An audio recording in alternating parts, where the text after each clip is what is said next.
All right, hello people from the internet. Hello everyone. Good morning, good afternoon, good evening. It is me, Nine Settler, with yet another very rare YouTube exclusive. Yes, this time we are gonna be doing the species tier list for 0.28 trunk, and it's very likely that it's also gonna be the same for 0.28 stable. Yep. That stable version of 0.28 is releasing in a short amount of time. It has not been announced yet, but usually the development cycle for a new crawl version is between 6 and 7 months. So last time it was in August when it released 0.27. So we're getting pretty close to 0.28 release. Regardless, if you enjoy crawl content, please consider subscribing here and following on YouTube. I would greatly recommend you to follow on YouTube um, because I do a lot more over there than here on YouTube. Also, my content on Twitch is more high effort, I would say. Like I really dedicate myself to streams and I don't dedicate that much to the YouTube content. YouTube is mostly a repository for me and my characters. I mention that very frequently, so just keep that in mind. Um, Also, I would like to recommend you to speed up the video because I don't edit this, I don't crop it, I don't have a script. It's all in one take, and it is mostly from memory, all these opinions. So I would greatly recommend you to speed up the videos so so you get a better viewing experience. Also, English is not my first language. I'm pretty sure you already noticed, and that's why I don't quite speak so fast. Sometimes it takes me a little time to be able to formulate the thought that I want to express in English. It's just like a normal thing for me. With that out of the way, however, let's go ahead and start the tier list. Here we have the first category is easy mode. I think these are extremely easy and simple to win with. If you're a slightly experienced player, playing some of these down here, especially these are not so bad compared to these. I think at this point you start to notice what crawl truly is about. But yeah, doing a couple of these in a row and then going and doing one of these after you already have a couple of wins behind your or under your belt, you know that you know how to play crawl now. Going back and playing one of these, you will be like, has crawl always been so easy? So yeah, that's why easy mode. It's not necessarily something that a new player will consider to be easy, but I do think that because of the simplicity and the power of these species, a new player is significantly more likely to win when starting one of these instead of some of these. But anyway, with that out of the way, Minotaur is the first one that we have here. Minotaurs have amazing aptitudes in everything non-magic related. They have amazing aptitudes for melee, for fighting, for armor, for shields, for dodging. They have pretty good aptitudes for all launchers. They have more HP than your average species, the average being a human. They have the retaliatory headbutt can add a bit of damage early on. It's very nice for getting out of those early levels, and they also have very decent aptitudes for other things that are not fighting or pressing tab with a melee weapon or with a weapon in general. They also have decent invocations. Let's take a look.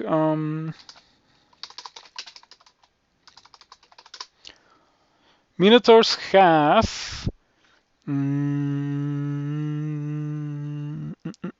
Sorry for that. Yeah, when it comes to the launchers, they have a +1 in everything except for throwing. They have 0 in throwing, but that's understandable. They have 1 on armed combat. It's crazy. They have. Mhm.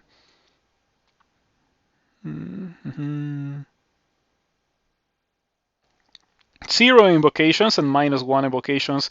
Those aptitudes are very respectable. because they are counterbalanced by their amazing, incredible aptitudes doing pressing tab. So if you want to win a character that's like relatively low complexity, just to start a Minotaur melee character and press staff. I put it at the top of easy mode because if you start a Minotaur melee character and just press staff, you can literally go through the entirety of the game never checking the skills menu, never making any changes to your skill training, and you can still end with an extremely competent character. So it doesn't get any easier than that for a new player. And then the more that you learn about the game, you can exploit the um, amazing abilities of the Minotaur by tweaking your skilling. So yeah, Minotaur is amazing. Easily the easiest of easy mode. And next we have the Hill Orc. Hill Orcs are very similar to Minotaurs actually. They have a lot of similarities. Yeah, that's a good way to put it. Mm, They have also above average HP aptitude, just like the Minotaur. They have even more fighting skill, I think. No, I think they have the same. Let me make sure. See, that's why I have the assistance of the bot that gives me the aptitudes of everything. Um, so Hilork has two fighting, I think the same as a Minotaur, and extremely good for pressing tab or for being a character in general. All crawl characters want to have good HP, and fighting helps you have good HP, so you're never gonna say no to a +2 aptitude of fighting. Um, they also have +3 access, which is fantastic. They don't have any special like quirks because of their species, the Hilorks. They're only Hilorks, and they can go Beog. That doesn't really count. They don't have like a retaliatory headbutt like the Minotaur. Um, but they do have decent aptitudes for spellcasting. Kinda decent. They do have the -3 spellcasting, which is pretty bad, but on most other schools they have 0. They have 3 invocations, that is massive. Hilorks are ideal for going a god that's invocations heavy, like Uskayo or Nemelex or Sifmuna. Maybe Hep, but I wouldn't worry too much about Hep invocations. Maybe Sin, but I would just not recommend going Sin on any character at all. But Hilorks can be amazing for any god that scales off of invocations, pretty much. And it's even better if the god actually wants you to go all the way to 27 invocations, such as some of the examples that I already provided. Hilorks are amazing at melee combat and combat with most weapons. Actually, they have -1 in the launchers, but you can still use them. -1 is not a terrible aptitude, especially when it comes hand in hand with +2 fighting, +3 access. They also have 1 shields, 1 armor, pretty decent. So yeah. Hilork is about as easy as Minotaur. Yeah, to be completely fair, Minotaur and Hilork are the two of them are very much interchangeable. It's just that Hilork has a better time going magic and going for a cell lot god like invocations heavy than Minotaur does because of their significantly better aptitude. And I don't have much else to say about Hilork. So let's switch to the next one. Next one is super weird. Gnolls have amazing aptitudes. They do have a catch, however, and that is that you cannot turn off any skill training. They start with everything turned on, and that makes it so that you cannot fine tune your skill training, and that is relatively good for a beginner player because you remember what I mentioned a couple of minutes ago about the Minotaur just like being able to go through the game without turning on or off any skills. Gnolls are literally that. Yeah, for gnolls that wouldn't even be a challenge because that's how gnolls are.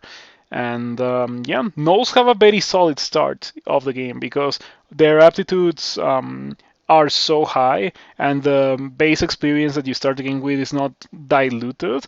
So they start with crazy high skill levels in everything that they're supposed to start the game with, which obviously eventually normalizes and even lags behind.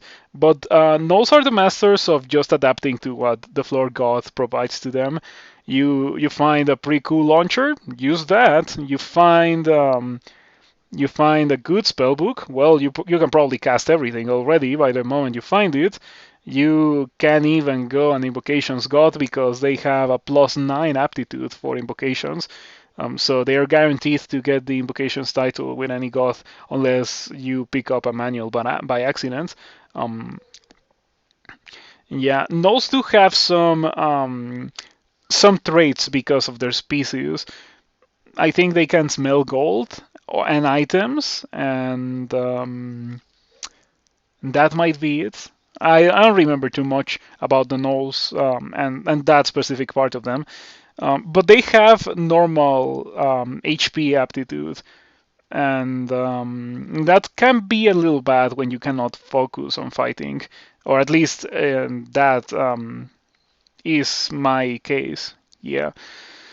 So, I would recommend Gnolls for new players that still don't know how you're supposed to skill, because Gnoll removes that, and you can kind of play the game without having to worry about the skill screen, which I don't know. I like messing with my skills, but I also have a bunch of experience with the game, so a new player may not be too interested in messing around with that. So Null is ideal for those players. Okay, next on our list we have Djinn. Djinn is something that I would recommend you to start as a spellcaster. Don't start melee Djinn because it's gonna be kind of bad. Definitely do not start a Djinn Berserker because that kind of kills the whole point of going Djinn.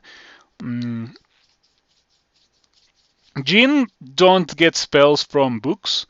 Djinn get a random spell that's like suitable, like fitting for the point in the game that they get them. Every 2 level ups starting on level 3. So 3, 5, 7, etc. up until you get to 27. And they're guaranteed at least one level 9 spell. At least one. Yeah. At 27 they are guaranteed a level 9. And they can also get other extremely powerful spells along the way. Not all extremely powerful spells are level 9. They can get Haunt, they can get Revivification, they can get Death's Door, they can get Shatter, they can get Polar Vortex, Chain Lightning, etc., etc. You name it, they can get it. Yep. So, the fun part about Djinn is that it's kind of like the Draconian and the Demonspawn, but for magic. Like Draconian and Demonspawn, you start them and you don't know what you're gonna get. And Djinn is also the same way, you don't know what you're gonna get. It might get a bit complicated. There's definitely some Djinn spellbooks that are not easy mode by any means. But very frequently you will be able to win the game based off what you get with a Djinn. Also, their aptitudes are very weird. Djinn as a whole is a super weird species. They don't have skills for spellcasting other than spellcasting itself. Everything that they cast is off of spellcasting. So, like, if you have 10 spellcasting, it's as if you had 10 in all relevant skills for the spell that you're trying to cast. That's how it works for Djinn. They also don't have HP. They cast off of your HP, or they don't have mana. They cast off their HP pool. Sorry. So you want regeneration or a way to regain some HP with a Djinn. I personally favor stacking regeneration. You can also go Maklev. You could theoretically go Eli. You could go Ru. I'm not a big fan of Ru, but you could go Ru. So yeah. If you want to try spellcasting, but you have no idea where to begin, just try Djinn and just like read spells as they come your way and adapt to that. And yeah, I would greatly recommend Djinn if you have never won a spellcaster, or if you have very little experience with spellcasters. Just to start something like a Conjurer or an Ice Elementalist, maybe a Fire Elementalist. Oh, I like Djinn Cinder Acolyte a lot because they start with Scorch, and Scorch is a fantastic spell. I have to mention again, this is for 0.28 trunk, which will become stable in a month or two. So you will be able to try Jeans in the Acolyte in a month or two if you don't play trunk. So yeah, next on our list we have the Troll. Troll is the final one of the easy mode species.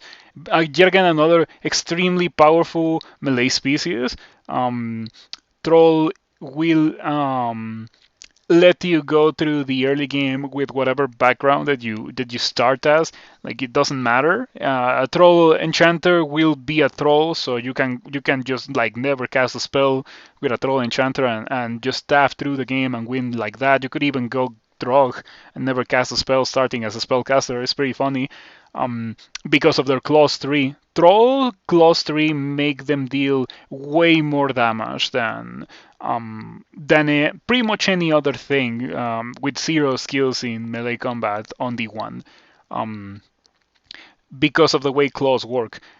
Also, the way unarmed combat works makes it so that you attack once per turn, as opposed to like pretty much everything else. Even the strongest Minotaur, Hilork starting with an axe, will attack slower than one attack per turn, and will most likely also attack for less damage than the damage that the troll deals on D1. Of course, that eventually comes back to bite you. Like the advantages that troll gets in the very early game are compensated by the fact that they cannot really wear heavy armor, they cannot wear boots, they cannot wear gloves, they can only wear dragon scales, troll leather armor, or dragon scales, troll leather armor, ropes, shields, hats, and cloaks, I guess. Yeah, they don't get to wear a lot, but they definitely have the firepower to be able to function like that. In addition to that, trolls also have a godly HP aptitude. They have the most HP in the entirety of the game combined, or like alongside ogres. They have +3 HP compared to a human. When I say +3, is like there's an HP aptitude. You can check it in the game if you want. There's no need to really know about it. But there is an HP aptitude in the game. Some things have more HP than humans, some things have less HP than humans. And if you know about those stats or like that HP aptitude, you may notice already that my species tier list is kind of sorted in a way that kinda is arranged like that. You know, the lower your HP is, the lower you're gonna be on the tier list, pretty much, with some exceptions, of course. But anyway, Troll is amazing, but only as a melee character. You can also throw rocks with Troll, sorry. And I would recommend you to do it because you are hopeless when it comes to casting spells. Like, you can. There's been people casting mummy form with Troll, just running around and shattering things as a troll, but it's gonna take you a while and it's gonna be very difficult, and I cannot stress it enough. I wouldn't recommend it to do at all, and even if you want to do it, I would not recommend you to try to do it during a 3-room game. Yeah, that's like for wacky 15-room builds. And even then I think that just going for throwing javelins and large rocks for extended, it would be way easier than trying to get a troll to cast level 9 spells. So yeah, not much else to say about Troll. Let's just go to the next one, the Great Tier List. So these are significantly weaker. Like, you can tell that they are weaker than the easy mode ones, but they also are amazing. Like, I would consider these to be among the easiest species that I can win the game with. This is only like my personal opinion. But the more we go down, the more difficulty I personally would have with winning with these species. And yeah, it's gonna get fun when we get further down the line. So, Ogre. Ogres are not melee characters. I would strongly recommend you against starting a melee ogre because I don't think it's good because of the way melee works in this game. In the early game, there's a lot of coin flips with melee, and the strongest characters, which are pretty much the ones above Ogre, don't really have that many issues because their melee is that powerful. But Ogre's melee is not. Yeah, it is not. They have amazing HP, but their HP is not for meleeing because you don't have many defenses and you won't be getting many defenses for quite a while. I like Ogre mages. If you have watched my stream, if you have watched my YouTube content, you will probably recall at least one instance of me saying that I like Ogre mages a lot. Yes. I would say that some of my favorite combos and some of my favorite wins during all my time playing Crawl have been Ogre spellcasters. Um, at first, when I started trying to play Ogre, I was misled by the Giant Spike Glove because it is very alluring. You get a weapon that deals a ton of damage and that only your species can reasonably wield. I guess Trolls can also wield it, but I would recommend you not to do it. But the reality is that using a giant spike cloth will force you to be a melee character, kind of, um, because otherwise, why are you spending so much experience on getting a melee weapon if you're not gonna be a melee character? And B, it removes your ability to use a shield, and that's a big deal. Not being able to use a shield makes it so that you are even more fragile and vulnerable than you already are as an ogre without any armor, of course. If you survive to the super late game, you as an ogre and you as a troll will have access to a fantastic set of armor in the form of any kind of dragon scales that your character needs. You can get storm scales, you can get gold scales, you can get quicksilver scales. Maybe I would probably not recommend it because at that point you kind of need the armor class.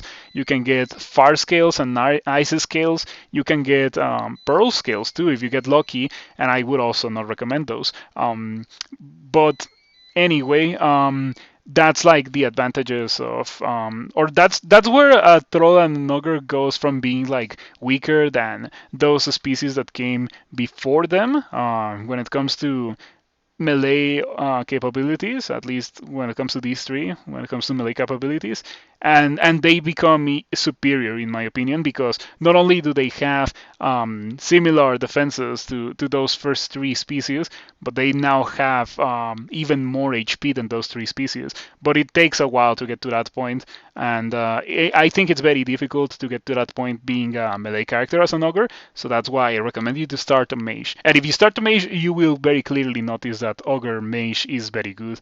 Um, if it was only melee ogre, I don't think I would put it here. I would probably put it here or maybe at the start of the bad tier. But the fact that they can go melee makes them genuinely great. Yes. So next on our list we have Merfolk. Merfolk is another very powerful melee species. They unfortunately have a terrible aptitude for armor. I think it's -3 or something like truly bad. They compensate for that by having very good dodging and amazing polearms aptitude. They have +4. So they can also start the game as spellcasters because they have zeros and one ice magic too.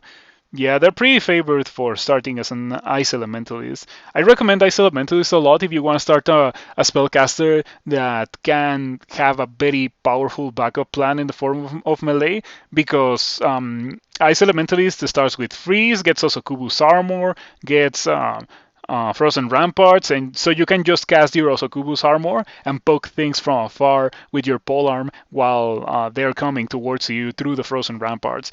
It's really powerful in the early game and will get you to a point relatively far in the game. Maybe it will start to decay about around the time you start trying to go into your first rune, but it's a very powerful combination, and by that point you have already seen enough of the game and you have already gotten enough experience that you should be able to do something, even if the game doesn't provide you anything else when it comes to magic. You should be able to just like either abandon magic completely and become a more heavily armored melee character, or do something else. maybe you did get good magic and you go hard on refrigeration or maybe even polar vortex. That could be your plan for the future when you start Merfolk Ice Elementalists specifically. So yeah, Merfolk are very good hybrids if you start them as Ice Elementalists.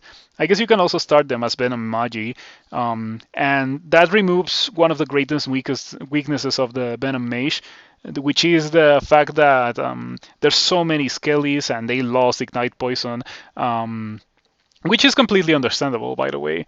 I'm kind of going on a tangent here, but Ignite Poison is too powerful of a spell to be in the starting book. But unfortunately, without Ignite Poison, Venom Mage is too weak of a start. But Merfolk does compensate for that by having a backup plan like stapled on top of the character. Just because you start a Merfolk, you already have like an alternative route towards winning the game. So that's why I place Merfolk this highly. They have a lot of versatility. They have the same HP as humans. Yeah, they don't have more HP than humans. In reality, you will notice that species that have more HP than humans are few and far between, and they need to be somewhat cherished. So yeah. Next on our list we have Stalker. Stalker is a very weird species. They have -3 HP. They cannot heal with potions, and they have regeneration starting at level 4. They have an anti-magic bite that will give you mana from meleeing monsters, and they also take damage to their magic, like Guardian Spirit. So in a sense, Stalker and Djinn are relatively similar. It's just that Djinn is wackier. Stalker is more traditional, even with their with all their uniqueness. They're super weird, but I still think of them as very strong. The -3 HP aptitude that they have is a bit deceptive, because normally you would have like abysmal HP with a -3 HP aptitude. And it is kind of true for the early game of a Vine Stalker. But the more the game progresses, the more your mana bar is going to increase, and the better you will get at meleeing and pressing tab, and so the better you will get at biting monsters and draining them of their magic, and so replenishing your HP. So in reality, a Vine Stalker that is attacking fast and has a good ability to bite monsters. Sorry for that. As I was saying, a Stalker, a proficient melee Stalker that has good armor, good shield, good evasion, like a relatively tanky one, will have not much to fear when it comes to winning reasonable fights. It's not like some of the species later on in the tier list where it's like awful. No, Stalkers are pretty good. Their aptitudes are pretty awful, however. But they still compensate for it. Also, they are a very interesting species because of all their gimmicks. You can get creative with Stalker. You can go Eli to heal yourself. You can go Sif Muna to heal yourself using the Sif Muna channel to regain your mana if you take a relatively hard hit, or if you're going a spellcaster and you're really biting into your mana, you can always pop a channel before the truly dangerous fights, so you have access to all your mana slash HP when the monsters start hitting you. And yeah, you can also do like Okawaru finesse with Vine Stalker, and just like tap really fast and regain all your mana and anti magic the monsters like crazy. It's really strong. And because of their ability to regain mana while pressing tab, they also make proficient hybrid slash spellcasters. You start as a spellcaster and you use all your mana, and when the monster reaches you, you press tab once or twice with your weapon of choice, and you gain back so much mana, and then you can continue to cast the spells. It is very unique to Vine Stalker. Like pretty much no other species that I can think of can just go from mana from casting spells to pressing tab to casting spells again in the same fight. I guess maybe Djinn, but Djinn needs a vampiric weapon, and Vine Stalker already has what they would require to be able to do that, like bundled within the character. or within the species. Yeah.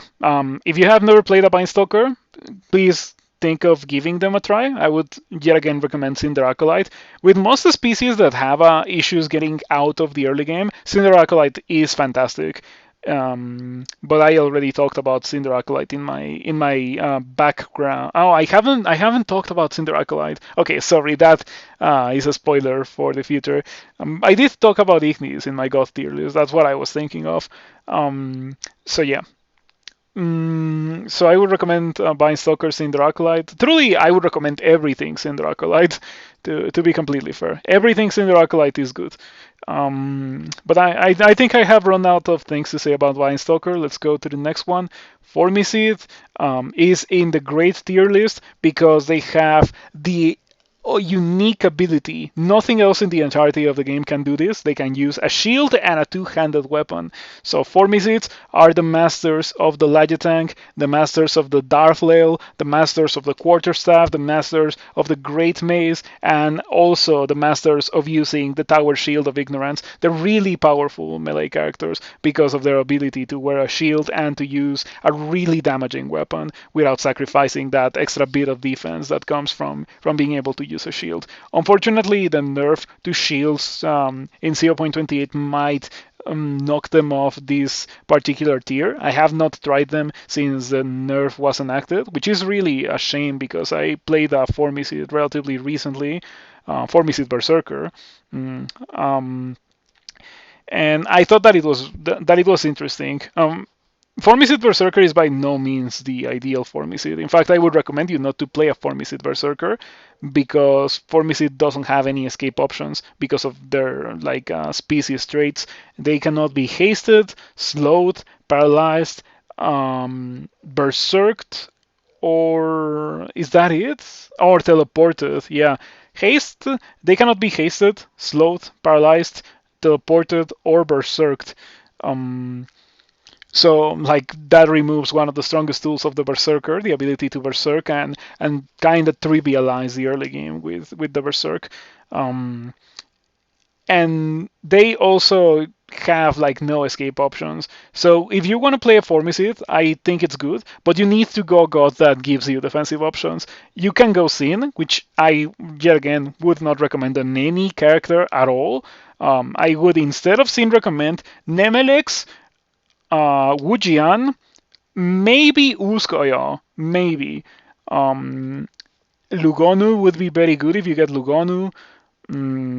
Maybe these Menos because Shadow Form is kind of an escape option, but these Menos doesn't do that much otherwise, so I would just go with the ones that I've already mentioned. Uskoyo, Nemelex, Wujian, Lugonu if you happen to start an Abyssal Knight or somehow get access to Lugonu that early into the game. So yeah, Formicid has access to a lot of damage very early into the game because of their ability to use those two-handed weapons with a shield. Also, they have access to a shield super early into the game because shields penalize them less than they do most other species. They're in the same tier when it comes to the shields as Troll and Ogre. And yeah, Formicid is just very good at that. They also make decent spellcasters. Their spellcasting aptitudes are not terrible.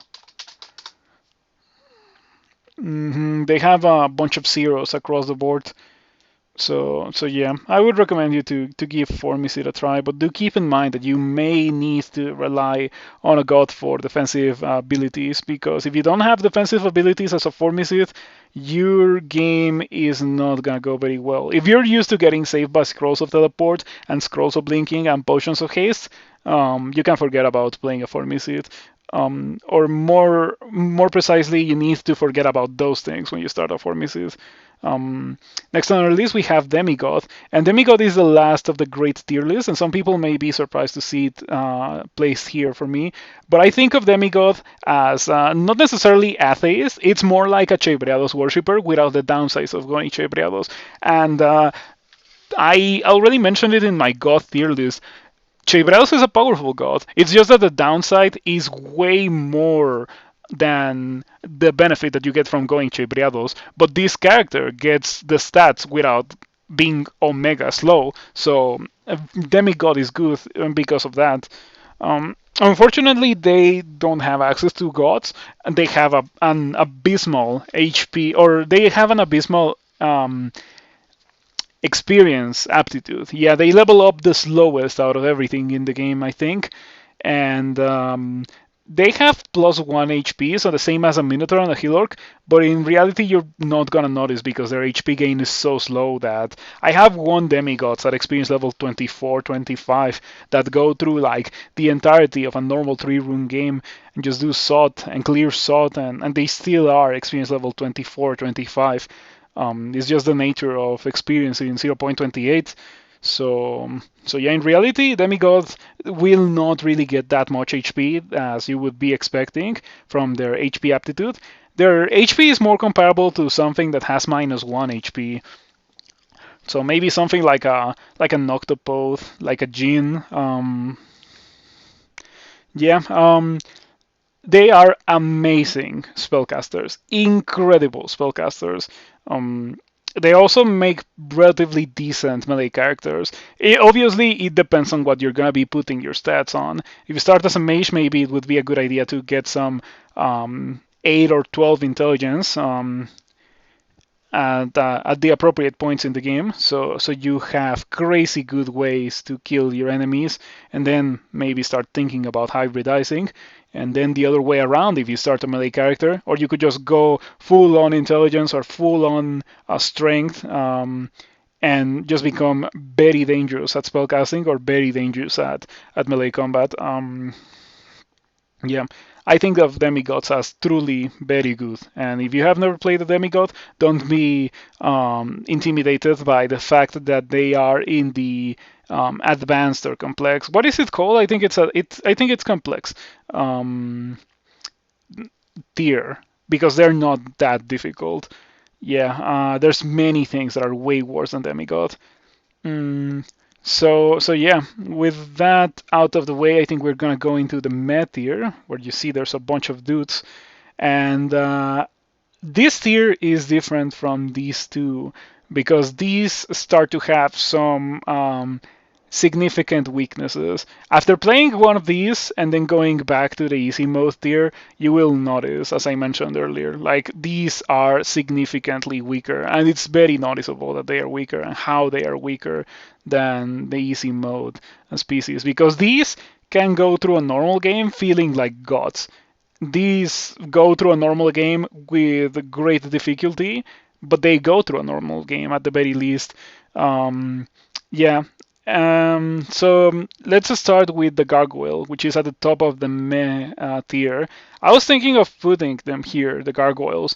Like most of these barely made the cutoff. For the like I've barely failed to make the cutoff for the tier above them, and I have good reasons why. Gargoyle's HP is awful. For a gargoyle, it is hard to get out of the early game. People people appreciate the poison immunity and the fact that others make them, or like most species have to be afraid of a D2 adder, especially if you're like experience level 2 or 3 when you find it. Gargoyles don't really have that issue, and the more the game progresses, the more powerful a gargoyle will get. However, it is impossible for you to get the amount of HP that a Minotaur or even a human would have by experience level 27. Because gargoyles just have -2 HP, and I think HP is really important. The HP aptitude plays a massive role in the placement of most of the species in this tier list. So that's what made me think of Gargoyle as not so good. I have played Gargoyle mages, and it's kind of complicated. I think the last time that I won a Gargoyle, I started like 3 Earth Elementalists, and they were not good. And then let's see what I won for my last Gargoyle.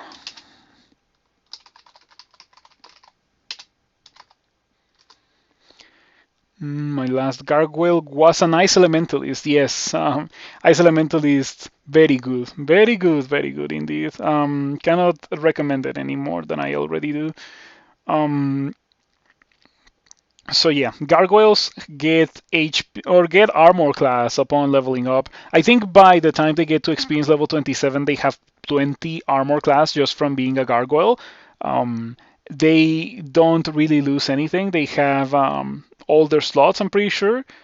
They have immunity to poison and resistance to electricity, and I think they also have one pip of resistance to negative energy, and also they have torment resistance. They have a bunch of resistances, but unfortunately, those are not that relevant or impactful when it comes to getting out of the early game in a consistent manner.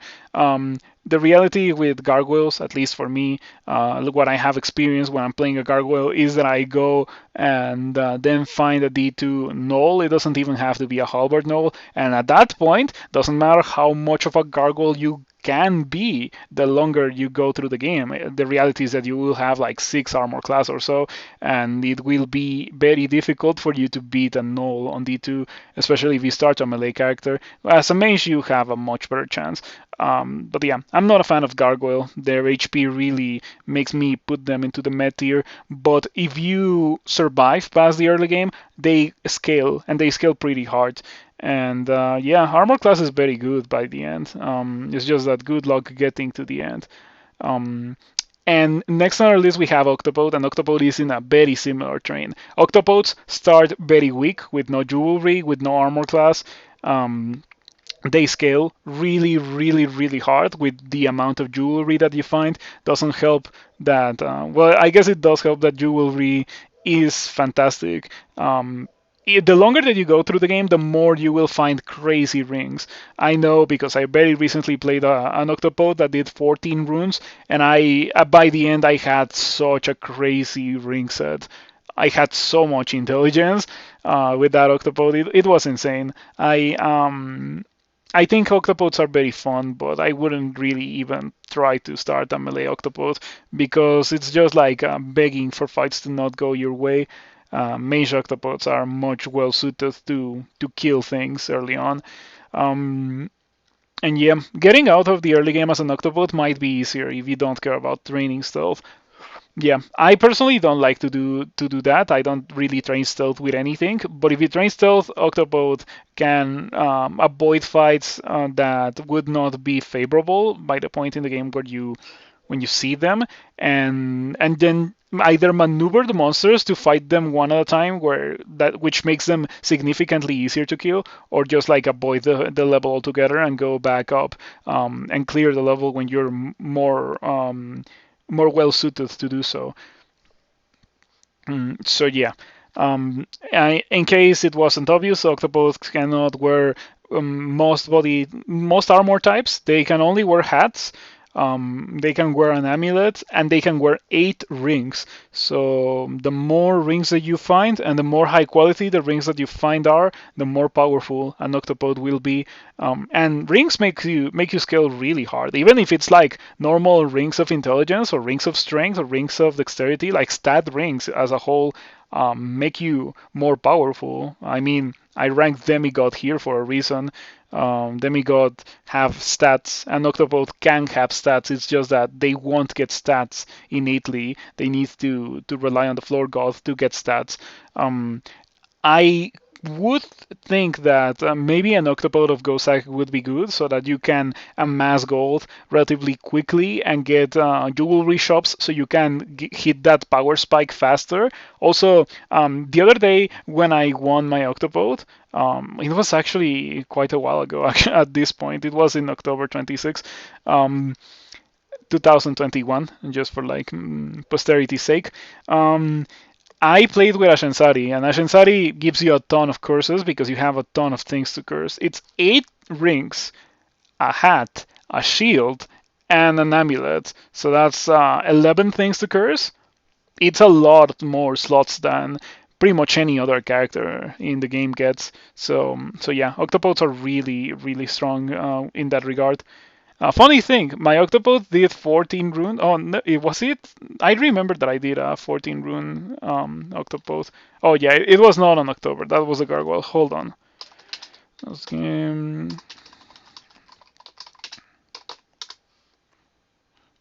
Okay, yeah, 14 rooms. It was actually on December 16. I remembered it being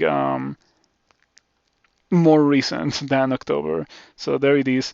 It was an Ashensari character. It started as an Earth Elementalist, and I just went for Storm Form, and I Storm Form punched everything because a Storm Form, forms in general, don't meld any of your 8 rings. It's crazy that it doesn't do that. So Octopodes are very proficient transmitters. I would just not recommend you to start a transmitter because transmitter start is trash. Just start a normal spellcaster and then eventually move into casting Storm Form or Dragon Form and Manifold Assault and just like enjoy the game with your vastly more powerful form, which is something that no other species in the game gets.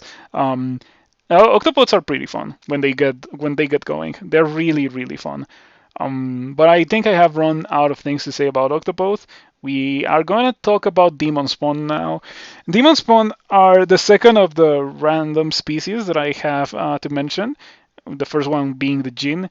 Demonspawn is over here because their aptitudes are relatively bad. They have -1s all across the board. I think they have 0 spellcasting or something like that. They have a couple of good aptitudes sprinkled in between, but the vast majority of them are bad except for invocations. Invocations is +3, the highest in the game, tied with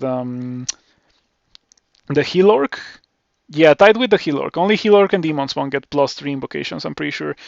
The rest of the characters get +2 or less. So Demonspawn get mutations upon leveling up. They're pretty good. Very frequently unique mutations to Demonspawn, very powerful, and you're not really sacrificing anything. It's not like playing a mutation roulette. You're guaranteed to get some really good stuff when you're starting a Demonspawn. Of course, it's about getting to that point, but at least when you get to that point, you will be very powerful. Now, Demonspawn really benefit from getting to experience level 27, and unfortunately, getting to 27 in 0.27 is difficult, or 0.28 wrong. It's very difficult. Takes you quite a while because the experience was reduced. Most of my characters don't get to 27 nowadays, unless they have good aptitudes or they intentionally go out of their way to try to get to 27. But I would recommend it for Demonspawn, and I would recommend it for most of these other species, of course. More experience means more HP, and more HP is pretty good. You should never say no to more HP, pretty much. So yeah, Demonspawn can be pretty fun. They're not particularly strong, but when they get going, they get to the point where they are strong. You're starting to notice a trend here, like yep. Unlike the Demigod, which gets to the point where they're like very powerful relatively quickly, they just need to get to like experience level 12 or something, and they will have crazy stats already. These need a while to get going, and by a while I mean like the vast majority of a 3-room game to get going. So yeah, the Demonspawn. The Demonspawns, they lose a body slot. They're guaranteed to lose a body slot. So whenever you get a mutation that will eventually grow into removing a body slot for you, don't be sad about that. It's just like inevitable. It will happen with every Demonspawn. And you get armor class to compensate from their scales mutation, which is also kind of guaranteed. So yeah, next on our list we have Draconians. Draconians are also semi-random, just like Demonspawn and Djinn. You don't know what you're gonna be getting when you start a Draconian. They get to choose, or they get to receive a color on experience level 7, and they will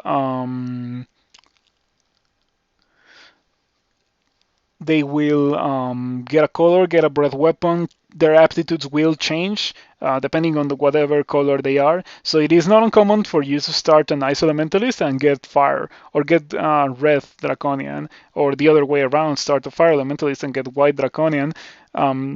that is not that much of an issue. In fact, I would think of it as a relatively good and lucky thing, because even if it does mean that you will have to train more for your things, it also means that you have complementary damage, because a fair amount of the things that are immune or resistant to cold are weak to fire, and vice versa, right? So that breath weapon will definitely help you a lot in getting out of the early game. And I'm starting to reconsider the place of Draconian in this tier list. I think it should be here. Yeah, like displace everything, be in front of it, and just be placed at the top of the meh tier, maybe even at the great tier.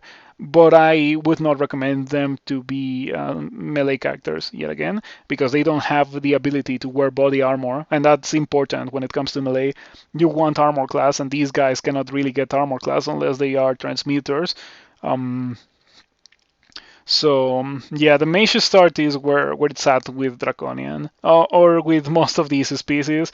Just start a Cinder Acolyte. Cinder Acolyte Scorch is exquisite. Yeah, that Scorch spell gets you out of the early game so hard. Next on our list we have Human. Human is very average. And there's nothing special about humans. They have +0 aptitudes all across the board. They have -1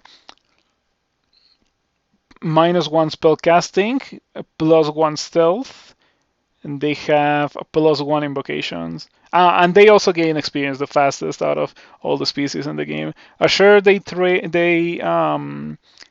a, a trait they share. Sorry, a trait they share with, I think, ogres.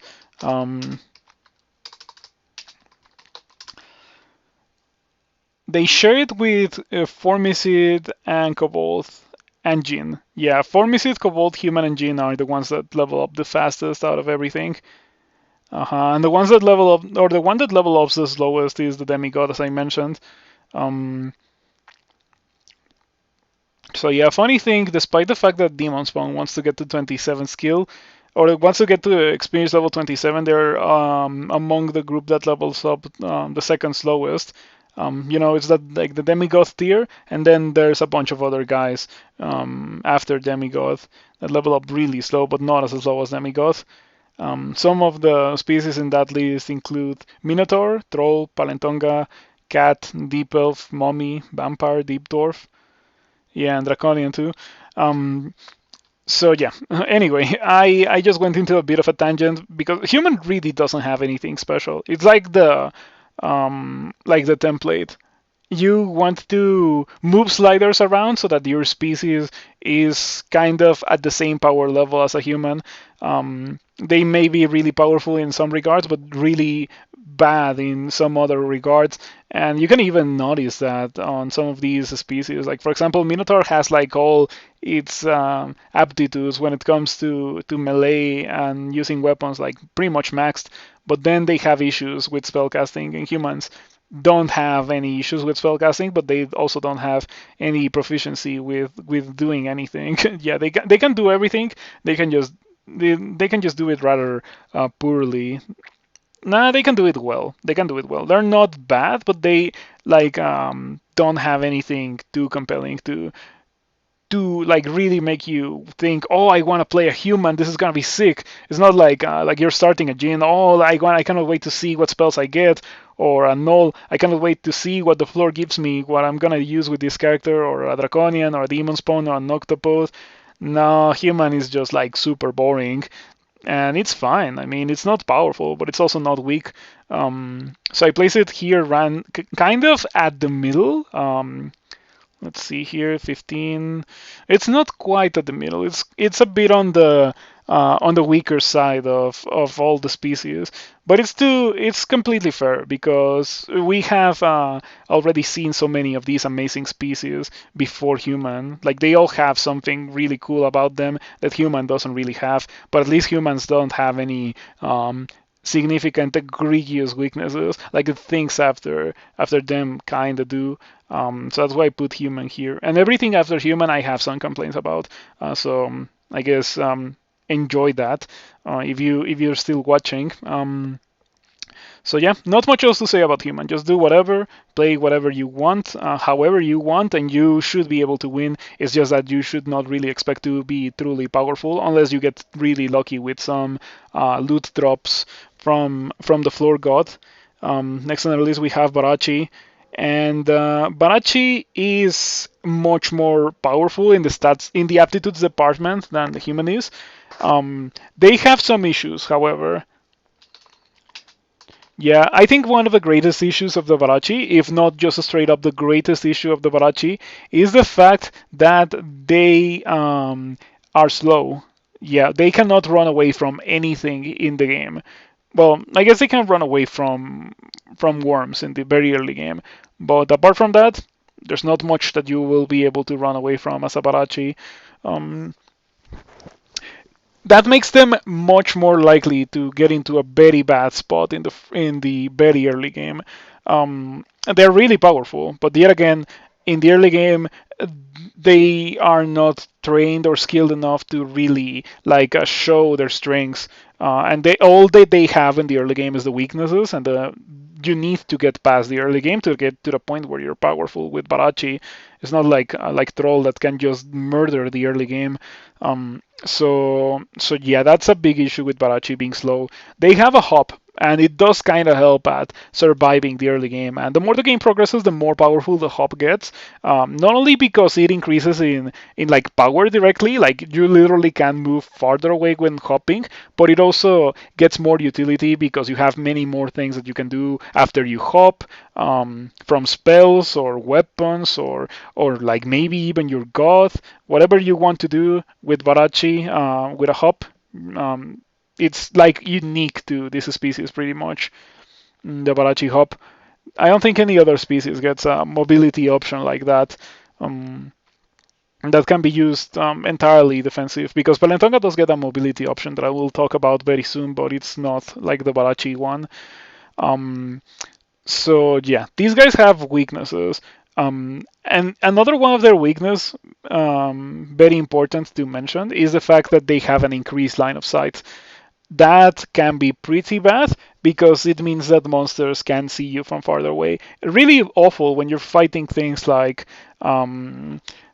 centaur warriors and Yoctors and high power zealots that can smite you or use damnation on you that can just do it if they can see you. On the other hand, you can also modify that into being a really good thing for you to have. If you become a character that uses a launcher, your launchers do not have any range limitations or anything. So the longer you can see a monster away from you, the more chances you will get to attack it before the monster is within range so it can attack you. Like, for example, a Lich has an Ancient Lich, let's use an Ancient Lich for an example here, has a very short range on Crystal Spear. So if you shoot an Ancient Lich from the edge of the screen, you will get more shots in before the Ancient Lich is within range of Crystal Spear, which is the really dangerous thing about the Ancient Lich after all.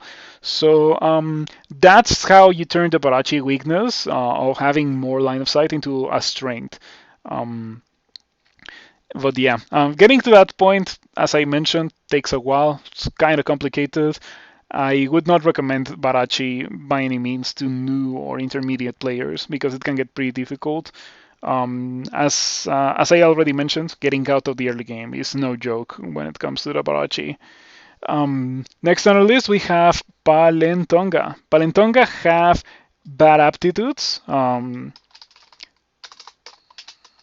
I think they have bad aptitudes on everything. They have bad aptitudes on launchers, bad aptitudes on armor dodging shields, bad aptitudes on stealth, decent aptitudes on spellcasting actually, zeros and minus ones. Well, I see some minus twos. Fire, ice, air, poison -2. Unfortunate. I could see myself starting a Palentonga Earth Elementalist because they have -1 Earth, 0 spellcasting. You just cast Sandblast and Stone Arrow and eventually become a melee character.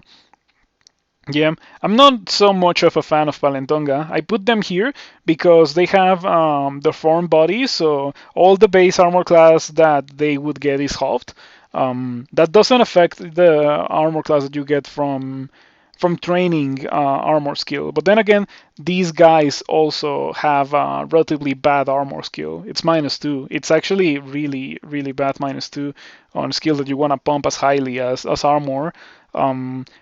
And they have human HP, but they also have a mutation that gives them plus 7% HP. So when it comes to HP matters, they are between the human and the Minotaur Healorc, the guys that have plus 1 HP. And of course, they're nowhere near close Ogre, or I guess Demigod. I guess Demigod and Palentonga have very similar HP stats. Yeah, because the Demigod will not get to 27, and the Palentonga will not get to the maximum theoretical HP that a Demigod would have. So yeah. But anyway, Palentonga, I don't like them that much. They get a unique title if you go Caslal and you get 27 invocations. They get the title Rolling Thunder, and I already won a Palentonga game with that title because it's a pretty cool title. But yeah, if you want to hear my thoughts on Caslal, refer to the God tier list that I made a bit ago. My thoughts still stand as of 2022 January. I made that video very recently, and there's not been any significant changes to any gods that make me want to move anything in that tier list. So I don't have much else to say about Palentonga. It's just not that good. I think there's very noticeable weaknesses when it comes to Palentonga that the species above Palentonga just don't have. They may be simple, but they're relatively weak. It takes a while for a Palentonga to get really powerful. And so I put it here at the bottom of the med tier list. Well, close to the bottom of the med tier list, of the med tier. Sorry, almost bad. But we have one more to go before we get to Bath, and that is vampires. Vampires have very lame aptitudes and gimmicks. You can be alive, you can be bloodless. If you're bloodless, you have less HP, but you're undead and you're immune to torment and you're immune to poison. And there's like a bunch of shenanigans that comes to with vampire. I didn't mention it, sorry. Let's go back to Palentonga for a bit. They have the ability to roll towards enemies, and that is a much more offensive-oriented version of the Barachi mobility, because Barachi can jump away. Palentonga just moves forward, and it can be really dangerous for you to move forward. It can reveal a bunch of monsters. So the ideal way to use it is to lure a monster away from tiles that you know or where you have not checked yet, where there may be other enemy monsters, and just roll at monsters in a safe way like that. Because if you just see a monster and it is surrounded by an explored terrain and you roll towards it, you run into a very real chance of revealing a bunch of very nasty monsters. So that's something important to keep in mind when you're playing a Palentonga. You can roll, it's just that you need to roll safely. Also, depending on what part of the game you're on and your setup, maybe you got teleported, you might be able to roll into a monster that is far away from you as an escape option. Of course, that's not something that you can really control, but it's something that might be good to keep in mind in case you find yourself in a situation like that. Just like a nice little technique to add to your repertoire as a Palentonga. Okay, with that being said, now that I talked about the role, which is probably the most emblematic part about the Palentonga, we can talk about vampires. Vampires are not my favorite because they have +5 stealth. I have found that vampires are not particularly the great at the things that I like to do in this game. They're pretty good at being stealthy, but I don't like being stealthy. They're pretty good at hexing, but I don't like hexing because it fails pretty much every time. And they're also pretty decent at casting spells. They're not amazing at casting most spells, but they're pretty decent at casting spells. And I do like casting spells. It's just that I don't know. I have never really felt the desire to start a vampire. I have won vampire at least twice. I didn't mention it at the very start, but I have won all these species at least twice. Two times, not in a row, but at least two times I have won all of these species. And of course, for some of them, very frequently the ones that I place over here, I have won many more times than twice. And I also have won Depot of like at least 10 times, at least, probably more than that. But going back to Vampire, their melee aptitudes are bad. Yeah, they have 0 long blades plus 1 short blades, -1 pole arms. Those are probably among the best. -1 axes, but no. I feel like vampires are outclassed at most of the things that I like to do, as I mentioned earlier. And because they're pretty good at the things that I don't like to do, I put them here at the bottom of the mid tier. I'm pretty sure a player that enjoys being stealthy and stabbing things will put them much higher than this because they're relatively powerful at that, also hexing. But I don't like doing those things. However, with the introduction of new hexes to the game, I am inclined to try to play a hexer again. And Vampire might be in a pretty good position for doing precisely that. So I might play a vampire in the future. Probably not tonight, but probably in the future. Um, yeah, I don't have much else to say about a vampire. Whenever I play a vampire, I try to not be a vampire. I play them like they are a human with worse aptitudes, pretty much, and I completely ignore the gimmick. Yeah. The gimmick just makes them take holy damage and holy ward damage and dispel undeath damage, pretty much. And that's a shame. Even when they're alive, I'm pretty sure they take dispel undeath damage, so that's pretty nasty. They get the worst of both worlds, being unable to use Holy Wrath and being vulnerable to Torment and dispel undeath and Agony.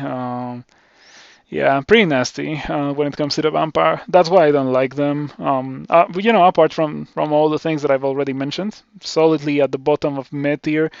Maybe I should have replaced Deep Elf and Vampire because the next tier is the Bath tier, and I think of these as bad because they have serious issues that stay with them for the entirety of the game. For most of them, it's their HP. For some of them, it's other things that are related to their gimmicks as a species. And at the very top of the Bath tier list, we have the Deep Elf.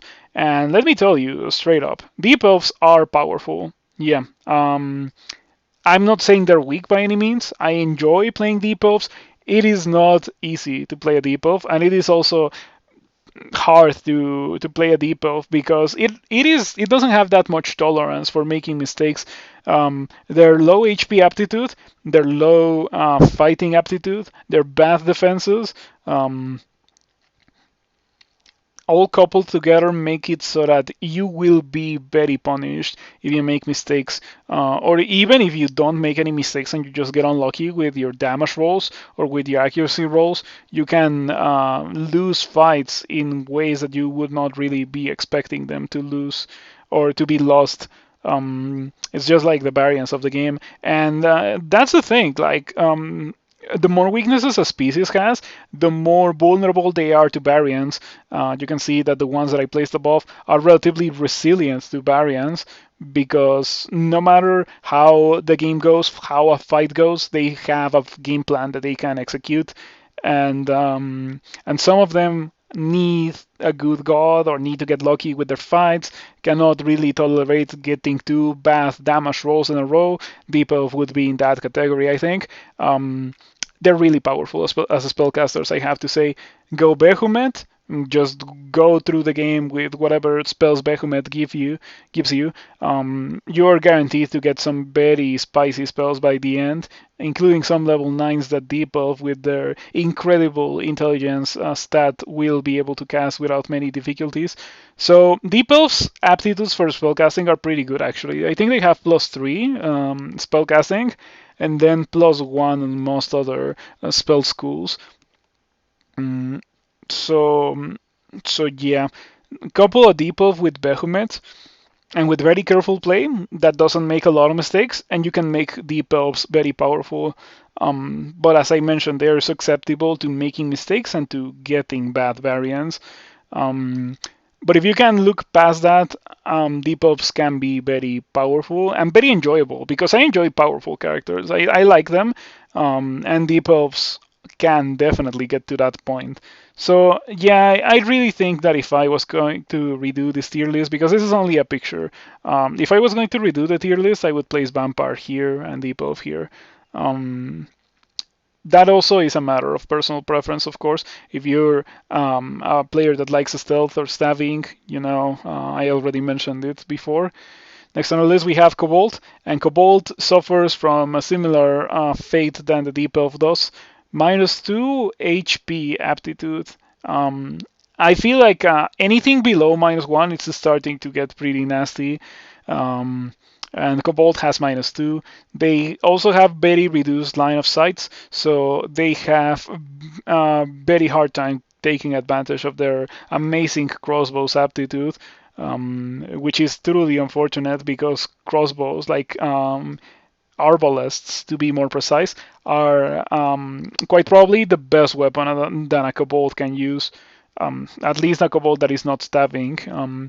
A stabbing kobold, however, loves to use a dagger and loves to go Wujian for the stabs, Uskoyo for the guaranteed paralysis stabs. Well, I have to elaborate a bit more on Wujian.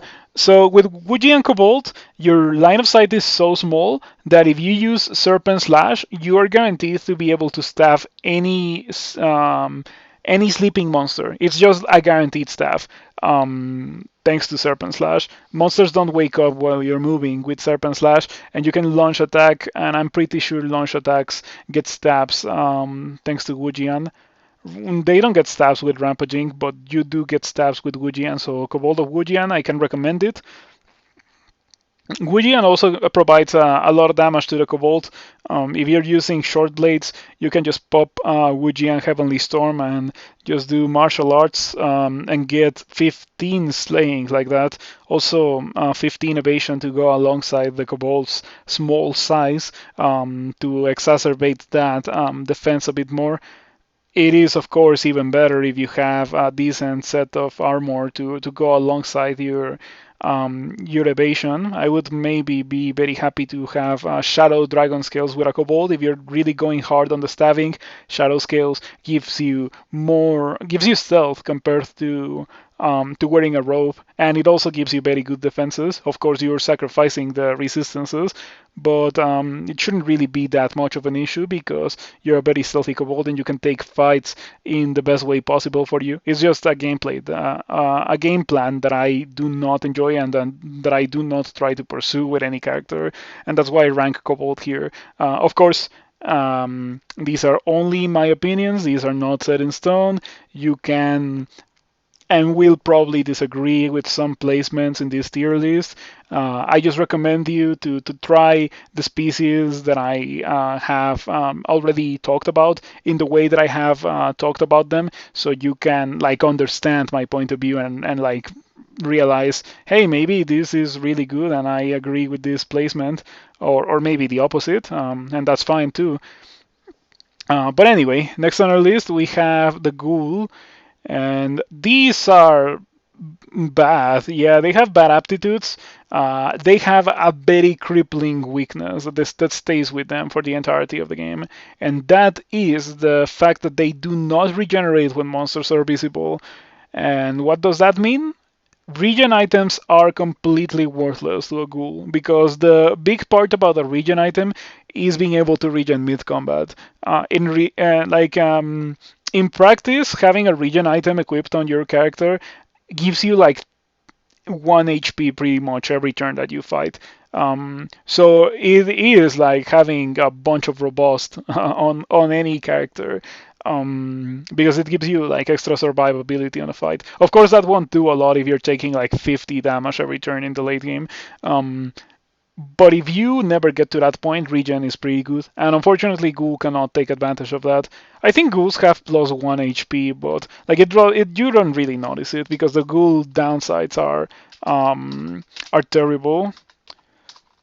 I would recommend you to just not even bother about trying to cast the spells with a ghoul. Their aptitudes for spellcasting are relatively okay. I don't see anything. I don't see anything that looks like the troll aptitudes for spellcasting.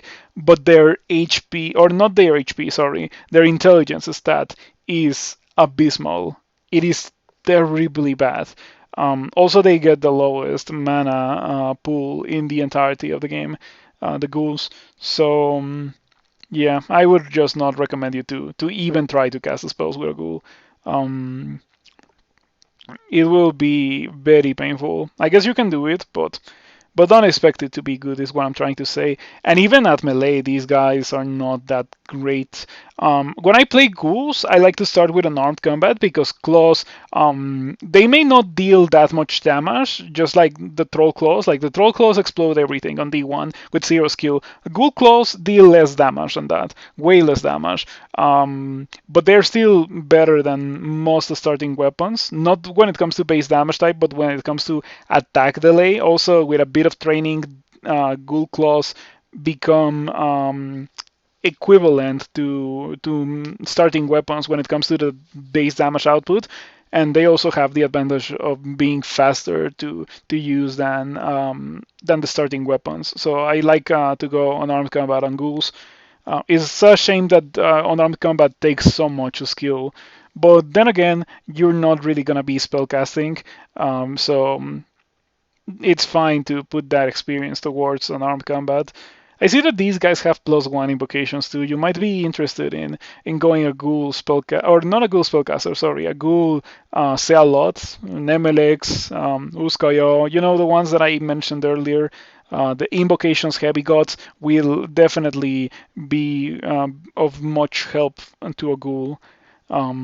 But yeah, I wouldn't take these guys into extended either because they don't have spells, and spells are very important for extended, and they also are undead, so that makes them vulnerable to the spell undead. And the spell undead, unlike damnation, or rather, unlike torment, can kill you, can directly kill you, cannot be blocked, cannot be reduced by armor class, cannot be dodged. It's just a monster points at you and deals damage to you, and that's really, really bad. So yeah, these guys are not good. I would not recommend you to give them a try. Next on our list we have the Tengu, or rather, I guess you can give them a try, but don't expect them to be good. That's what I meant. Tengu. Tengu is here because it's very reminiscent of the Deep Elf, but Tengu get less intelligence, and they get slightly better aptitudes for some things. I think Tengu Elementalist is very respectable, but unfortunately Tengu have minus 2 HP as well, just like the Deep Elf. As I mentioned earlier, all of these have very awful weaknesses and downsides that they have to carry for the entirety of the game. Like, it's not like, oh, these will get more powerful and they will get good by the end of the game. No, these are terrible for the entirety of the game. Well, not terrible, but weak, and they have to embrace their weakness instead of like overcoming their weakness, kind of, after a certain point in the game. That's kind of what I meant. For Tengu, the weakness is minus 2 HP. If you can kill things fast enough that they don't really check your HP with attacks too frequently, then you should be okay when it comes to the Tengu. But it might be complicated. Yeah. You should really not start a melee Tengu. And Mage Tengu is kind of lackluster compared to other mages. These species down here I don't play very often because I feel like they are outshined when it comes to fun and when it comes to power level by most of the species that I ranked above. So I don't really have much else to say about Tengu. I have won them, but I don't think I have won them very much.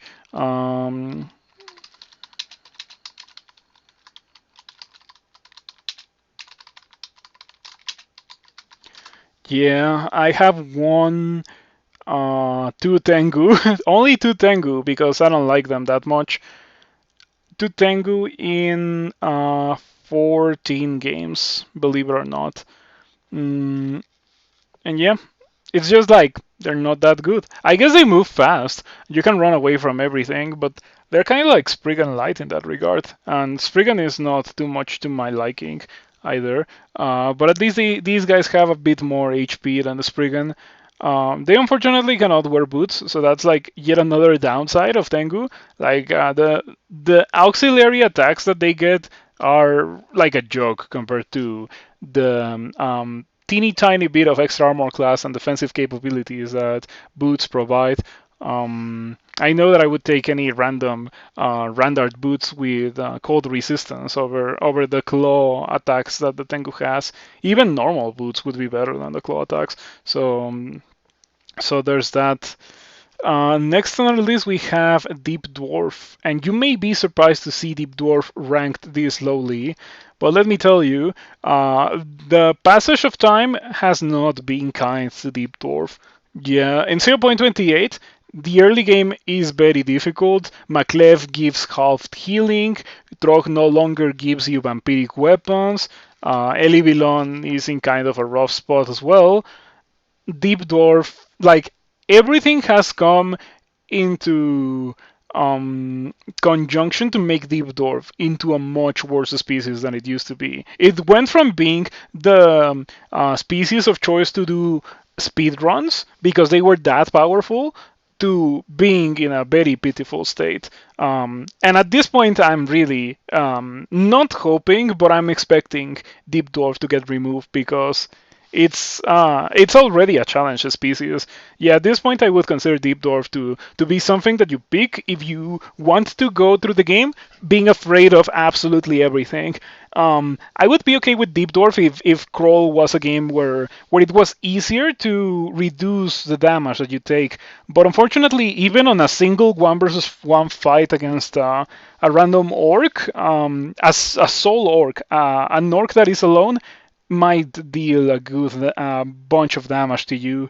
Of course, depending on its weapon, it's just like impossible to prevent damage in the way that Deep Dwarf needs damage to be prevented. And then theoretically, the later in the game, you will get godly assistance to heal you. But well, Maklev got nerfed. Ru is Ru. I'm not a fan of Ru. Ru is powerful, but I'm not a fan of Ru, and Elivilon is kind of whack. Theoretically, Jared Remnul could also be decent, but Jared is weak in the early game. Deep Dwarf is weak in the early game. It's not a very good combination. And yeah, like there's not many other gods that can heal a Deep Dwarf, and you cannot just go through the game hoping to rely on the Deep Dwarf self heal. You will eventually run out of mana, and then you have greater issues than not having any mana. You cannot cast spells. You are unable to heal, and you will keep taking damage. So yeah. Just for context, Deep Dwarf was my first one species. My first one species was a Deep Dwarf, or my first one character. Deep Dwarf, Earth Elementalist, Maklev, back in 0.8. It's been 11 years since. It's been more like 10 and a half years since.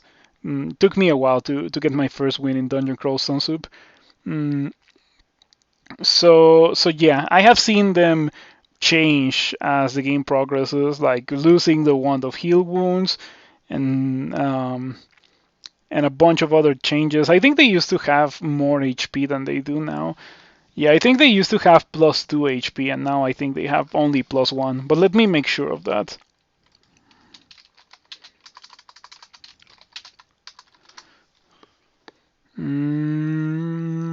Oh no, they still have +2 HP. In that case, no idea why I was under the impression that they only had +1. May have been confusing them with demigods. After all, I haven't really been playing that many deep dwarfs. It's just that they're not in a very good spot. And in case you may not know, sorry, I should have started saying this, but deep dwarfs do not regenerate naturally.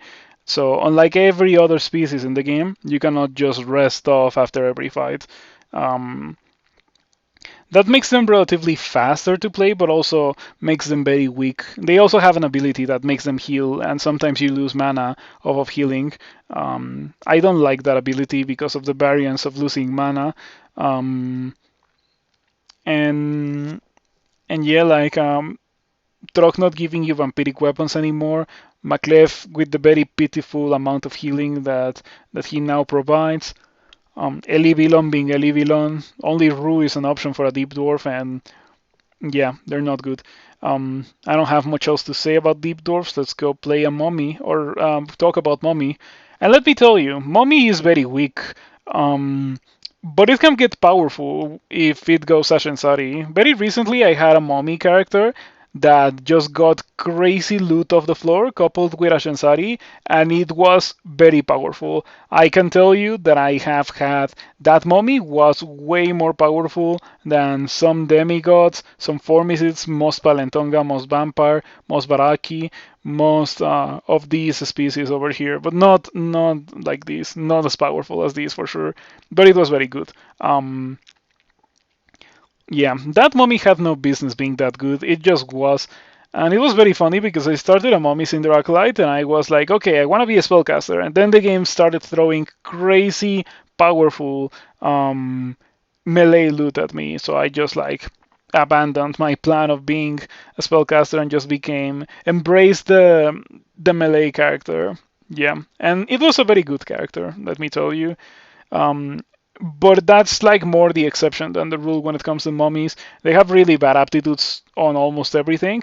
They cannot drink potions, and potions are some of the most valuable consumables to have. You can heal yourself from confusion with potions of curing.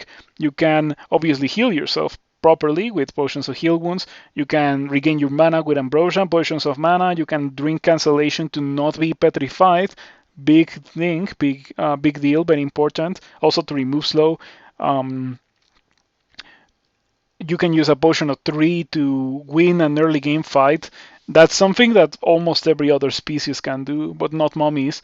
Um, yeah, and when I say almost every other species, I think it's literally every other species other than mummies. Um, yeah, mummies have a bunch of downsides. Also, the vulnerability to dispel undeath. They have upsides, of course. Being immune to torment can be nice. Being immune to necromancy or to most necromantic effects. You cannot be agonied. You cannot be vampiric. You cannot be affected by many, many, many things. So that's pretty cool. But I would prefer to be like something that I turn on instead of something that I have to go through the entirety of the game with. Um, so yeah.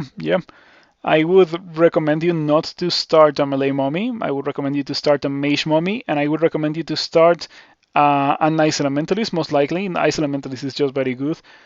Maybe a necromancer because they do have very good aptitudes for necromancy, and I would recommend you to go Ashensari or Gozak on a mummy. Ashensari makes them into very powerful characters. Ashensari makes everything into a more powerful character, and Gozak is just a good god for pretty much everything. Gozak does give you potion petition, so you get access to those potion effects that you would otherwise not have access to. Mm, thanks to Gozak. You also get, I guess, the Bright Branch from Gozak, so that can help you avoid some very dangerous fights later in the game. But yeah, overall, Mummy is very weak, and that's yet again another weakness that they have to carry through the entirety of the game. Like being on death, not being able to turn that off, not being able to drink potions, and also having terrible aptitudes all like blends together into making Mummy really, really, really bad and really weak, almost at the bottom of the species tier list, if as you have already noticed. Next on the list we have Naga. Naga is almost at the it's at the bottom of the bad tier list and barely above the cat tier list. They are the slowest moving species in the game. So earlier on I mentioned that Barachi is slow. Naga are even slower than that. They have pretty good HP aptitude. I think they have +2. Let's make sure of that.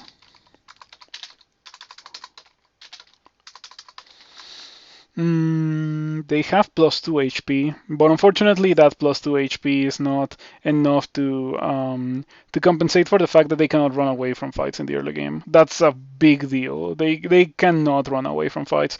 Unlike the Barachi, that who can try to run away from fights using the hop, Naga doesn't get anything like that.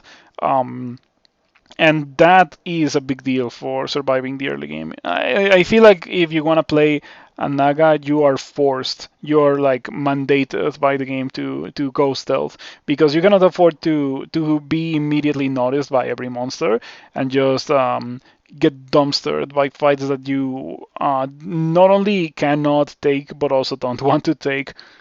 So if you want to play one of these guys, I would recommend you heavily to go stealth, at least through the early game. And then later on, the more the game progresses, the more powerful Naga become. They get some armor class from leveling up, kind of in the same way as Gargoyle and Draconian does. They also get bardings like Palentonga do. So they do have some upsides and they get some power from going through the game, but it's the thing is that the weakness, the crippling weakness that Naga has, which is being so slow, stays with them for the entirety of a game. So you better hope that you don't have to move after a certain point in the game, because if you have to move, you are gonna be in trouble. Yeah, I don't think I have won many of these. Let's take a look.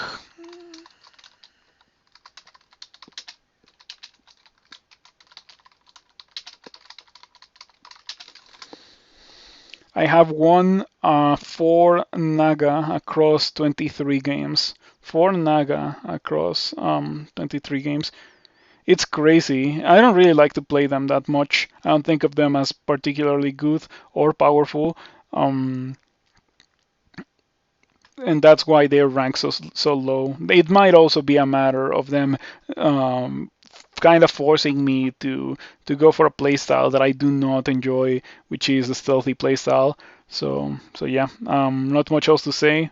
Naga is here, in my opinion, at the bottom of the bad tier list, and the final one is cat tier list or the cat tier, and this is the truly despicable bottom of the barrel tier, where only the most vile of species lay. We have a Spriggan and we have a cat. So yeah. These are very weak, very fragile. They force you even more than Vampire and Naga to play a playstyle that you don't, or that I don't want to play at least. And in this case, it's the playstyle of I am able to run away from pretty much everything in the game, but the moment I get hit once, I am at dire, terrible danger of dying if I get hit again.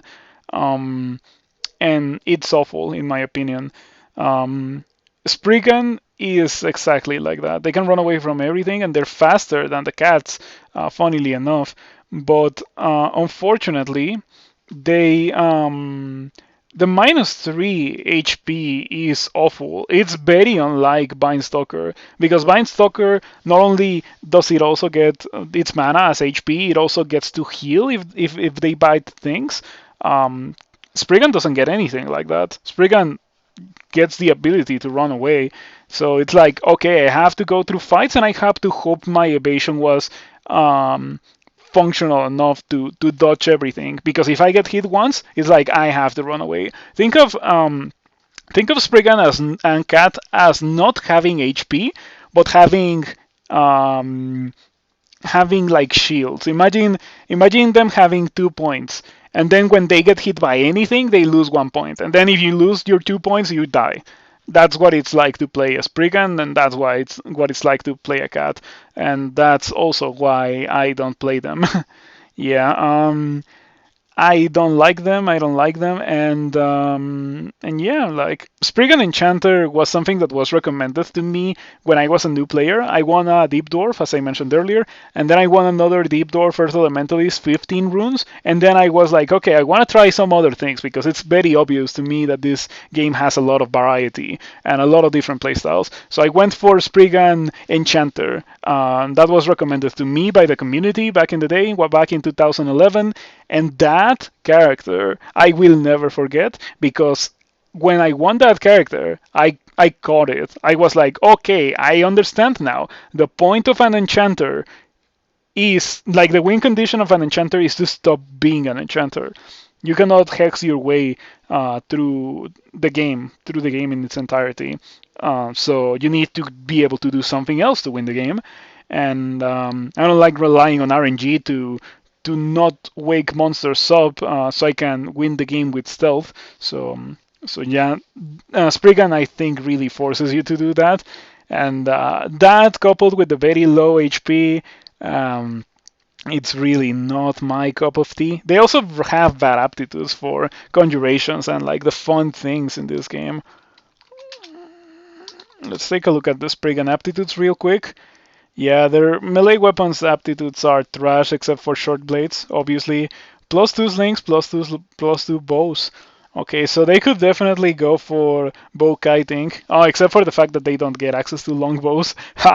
Okay, so yeah, they're really small, so they cannot wield longbows. So the +2 bows that Spriggans get are absolutely a trap because I can see a new player seeing +2 bows and thinking, well, it's only a matter of finding a longbow, and then I can just bow kite, and then you realize that you cannot wield a longbow. So yeah, at least they can wield arbalests. They can definitely get away with using arbalests, but they have a 0 skill for crossbows instead of +2. They can use Fustivalus too. They have +2 slings, but Fustivalus are extremely rare. -3 armor, the lowest in the game. 3 dodging, but unfortunately dodging is kind of not nearly as desirable or reliable as having a high armor class stat is. And they have +3 transmutations, so that can be pretty good. Maybe your goal in life as a Spriggan is to stop being a Spriggan. Maybe you want to become a statue form Spriggan and have nearly human in plate defenses, almost human in plate defenses and HP and resistances. That's what I would try to do if I had to play a Spriggan, but fortunately I don't have to play a Spriggan. And I don't think I will have to play a Spriggan for a while. So yeah, that's a Spriggan, and very last rock bottom on our tier list is Cat, the namesake of the Cat tier list. Originally, I was only gonna have a Cat in the Cat tier list because I thought that Cat was like that uniquely bad compared to everything above it. But Spriggan also deserves to be in this spot, and Spriggan is above Cat in the Cat tier list because a Spriggan is slightly better than Cat. At least Spriggans get to wear some things and get resistances from those things. Cat doesn't get anything. I'm pretty sure cats don't get hats, don't get any kind of body armor. I'm pretty sure cats only get the rings, and that's it, and the amulet, I guess. But it's not like they get 8 like octopodes do, and octopodes are much more fun and enjoyable because of that. No, they only get 2. That coupled with the lowest possible amount of HP in this game, they have -4 HP. It's even lower than the cats and the Bind Stalker's HP, and it is ridiculously low compared to the ogre. Like when you're a cat, you're gonna be rejoiced at the moment where you hit 3 digits HP. Ogre gets that before entering lair. It literally gets that before entering lair. Troll gets that before entering lair. Hell, Minotaur, Hillork get that before entering lair. With Cat, you might go through the better part of a 3-rune game before reaching that point. And let me tell you that the extra lives also don't compensate. Yeah, they don't compensate. I don't know why the extra lives are in the game for cats, but I would just prefer them to have good HP instead of, oh, you became permanently weaker because something happened to hit you really hard 2 turns in a row, despite the fact that you have like 50 evasion. Yeah, I don't like cats. I don't like cats. They're torture. If you have to play a cat, I guess go for it for great player or whatever. But it is not an experience that I would consider to be enjoyable. I guess I do recommend you to give it a try for context, so you know what true torture is. But when I say play a cat, I mean actually win a cat.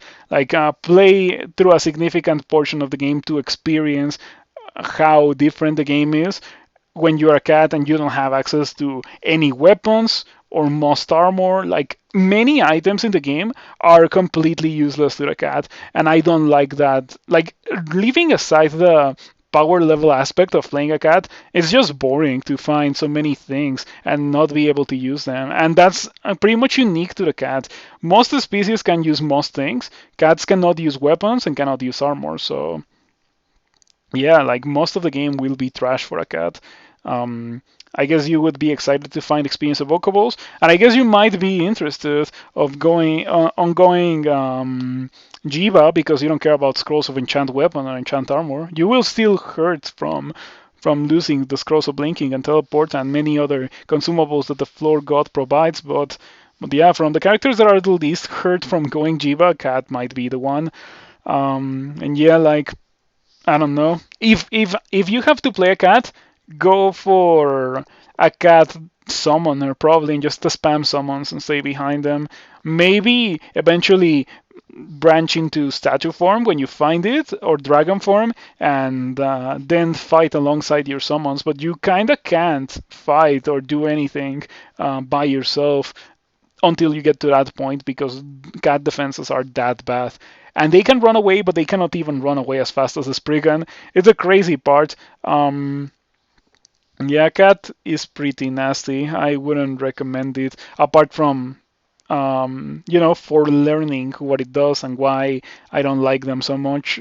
Just to experience them, not to enjoy them or to try to win the game. I would never consider a cat, and I would also never recommend a cat. So yeah, I guess that's all the species. I already said everything that I had to say about all of these species. I hope that I didn't repeat myself too much. And I also hope that you found this enjoyable and useful. If you stayed for the entirety of the video, thank you. I know that it's super long and I really don't expect everyone to see everything. But if you wanna like comment about the placement of these species, please be sure to at least watch the section about the species that I was talking about, because sometimes I get comments that very obviously didn't like watch the video and didn't even listen to what I had to say and like my reasoning for some of these things. And I don't know, those are kind of annoying. Like they're not like bad or anything. Well, they're bad, but they don't really like negatively affecting me. They don't negatively affect me. They're just like annoying, and that's it. But if you listen to the video and you have something to say about any of these placements, please put it in the comments. I greatly appreciate it. Also, thank you for watching the entirety of this. If you did, if you didn't, that's not really a big deal.